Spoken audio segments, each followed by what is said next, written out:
Good day mga tropang kapatid. For today's video mga tropa, i-update tayo sa panlaban ko na si Siwang. Ayan. So bale, napansin ko mukhang may one eye cold si Siwang dun sa kabilang mata niya mga tropa.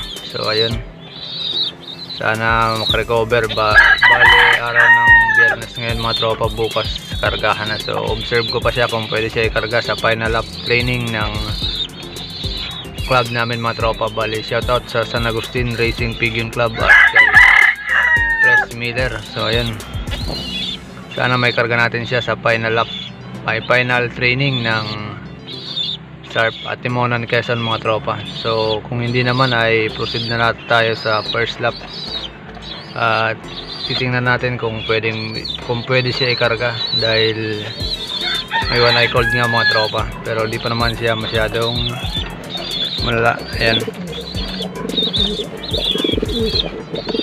Ayan yung mata niya sa kabila mga tropa. Ko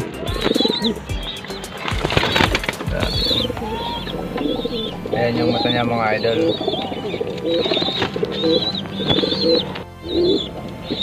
So ayan mga tropa, yung mata ni Siwang sa kabila at mukhang may one eye cold nga talaga mga tropa. So mamaya bibigyan ko na siya ng gamot at sana makarecover, hindi lumala. Pag hindi yan pumikit mga tropa, ikakarga pa rin natin yan.